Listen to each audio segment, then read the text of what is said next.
And welcome back, everyone, to day number 3 of our spring-summer meet here at Grants Pass Downs.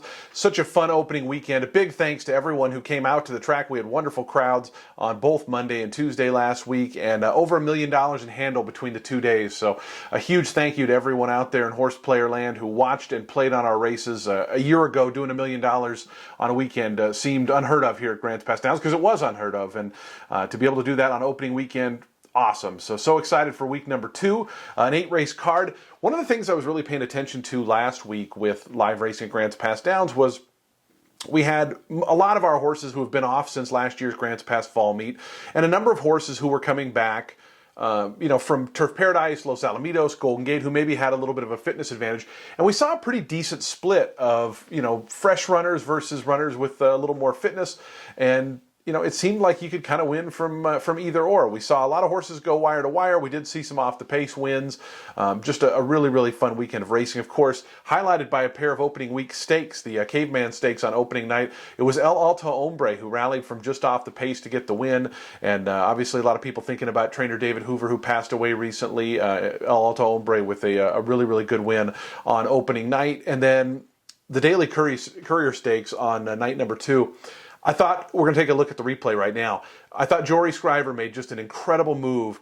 The 3 runners up front, including Square Peggy, the big favorite, the one horse kind of drifting out. Jory dives to the rail, gets inside position, rushes up in between inside of those horses to get the lead, and just never looked back as Jaded Tiger 1-2 for Jackie Smith in the Daily Courier Stakes as her other horse came up to run second. So a real thrilling edition of the Daily Courier Stakes. Perfect weather for opening weekend. We're supposed to have good weather again today and tomorrow for Monday and Tuesday. Again, we record these in advance, so I'm actually talking on Saturday.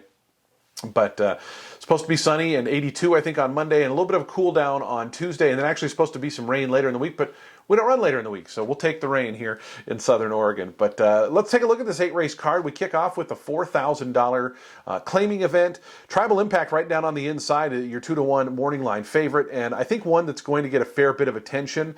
Jory Scriver off to a very fast start this meet, had such a tremendous fall last year here at Grants Pass Downs.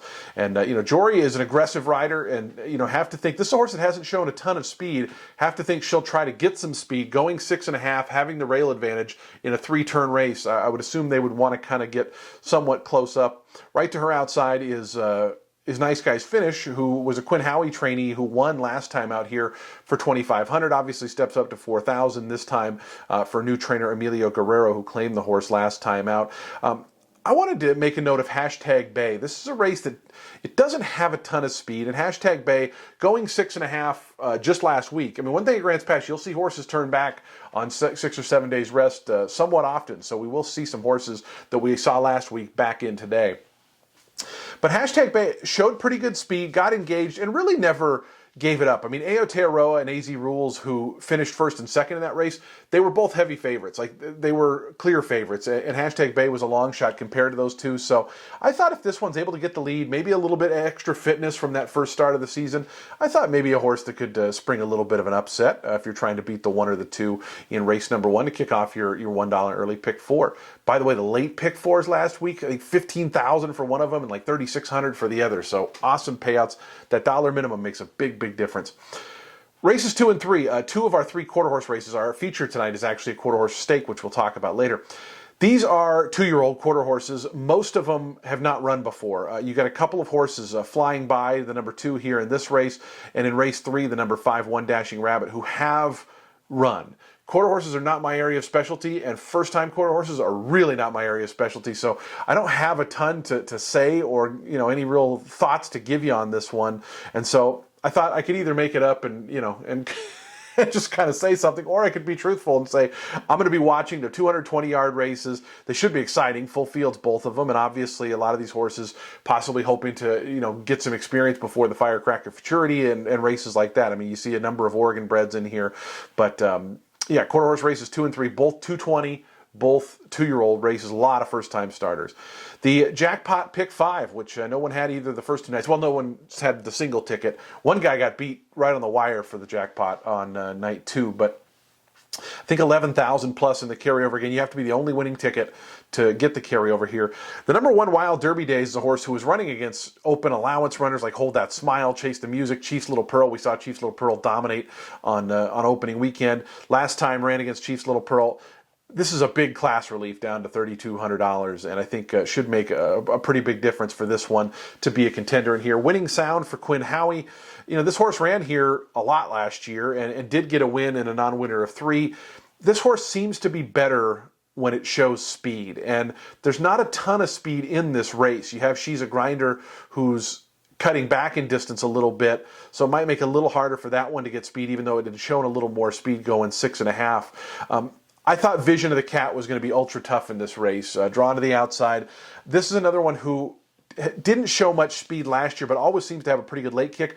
But with this race being absent of speed, I thought maybe this one might be a little bit closer up. Gets Jory on, so saves a little bit of weight. To me, there's just a lot of things going in the direction of Vision of the Cat here, but a little bit of a tricky first race in the early sequence. I think the biggest favorite we might have all season is in the 5th race. It's an allowance race, and Board Short Stables and Quinn Howie have a horse here who, Lounge Act, who's 4 to 5 on the morning line. This horse ran for 80,000 optional claimer at Churchill Downs last summer. Now, we haven't seen the horse for quite a while. Been working out at Golden Gate Fields since back in the end of March, and then came up to Grants Pass Downs. But this horse had run in the Grade 2 Appalachian back in 2018 against Rushing Fall. So, I mean, you're talking about a class level of horses, some of the top horses in the country for these levels. Mostly a turf horse as well, but ran pretty good over the dirt. It's a huge circuit and class drop, and we saw a big favorite last week in Square Peggy who didn't handle the turns. The turns here are obviously much different than most mile tracks. So, can this horse get beat? Sure. If it does get beat, it's going to get beat at a minuscule price, because just from a pace figure standpoint, from every figure standpoint, looks to be, just much the best. But it's been almost a year. There's a lot of reasons to think maybe you can go against this horse, but it's going to be one of the shortest prices I think we'll see all season.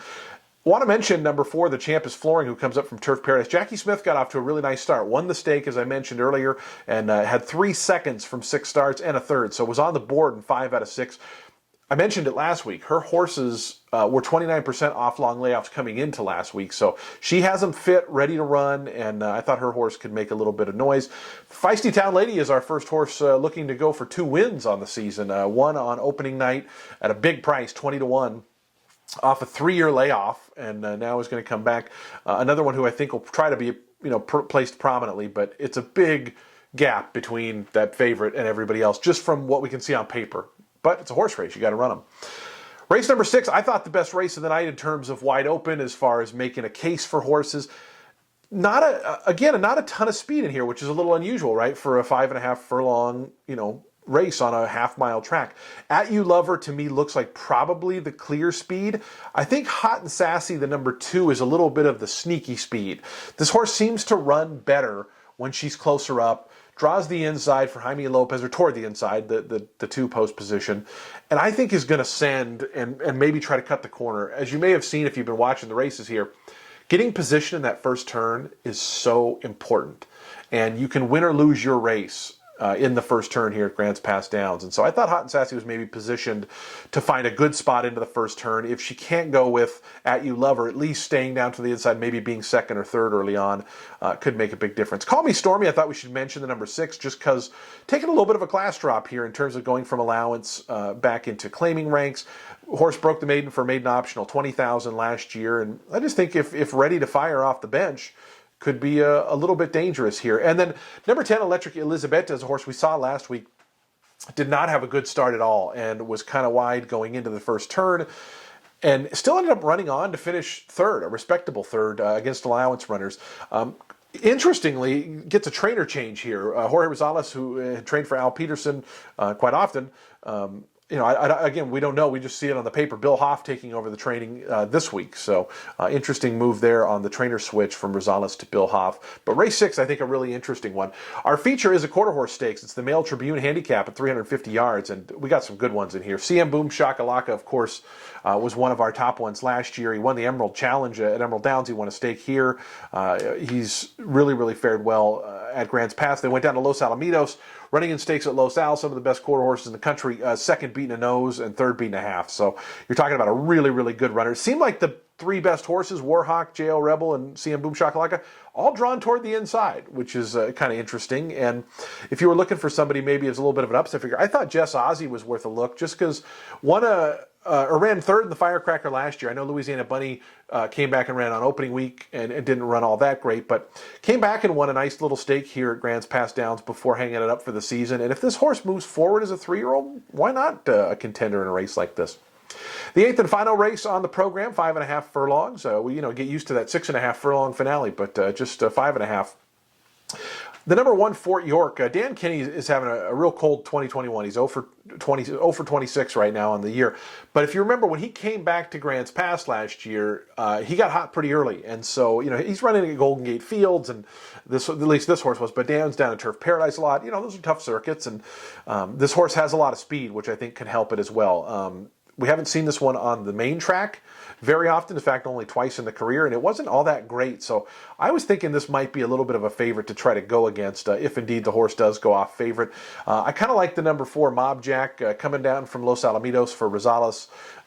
Just a horse who he claimed 2 back, didn't run much last time out, but was kind of between horses in a not great spot. And so I thought maybe an improved trip here could make that one a danger. And I did want to mention the number 7, Sonic Boy, for Mary Boyle. Mary had just a couple of starters last week, and they were both in the same race, and they ran 1-2. So technically she's kind of undefeated, because you can't really defeat yourself, can you? But this horse, Sonic Boy, last year, his final race was a pretty good one. He ran second and had a kind of a bad trip that day. He got stuck between horses, was very wide, and still almost ended up catching Spider Rico. That was going 6.5, so the distance might be a little question. But I thought Sonic Boy as a price was maybe a decent alternative to the 1 and the 4, who figure to be the top couple of favorites. So just a quick look at our Monday card. Again, racing continues tomorrow. First post at 5:15 p.m. Again, new post time this year, 5:15 p.m. Thank you so much for joining us. If you have questions or comments, visit gpdowns.com or any of our social media platforms. And we wish you the best of luck at the races tonight at Grants Pass Downs. Good luck, everyone.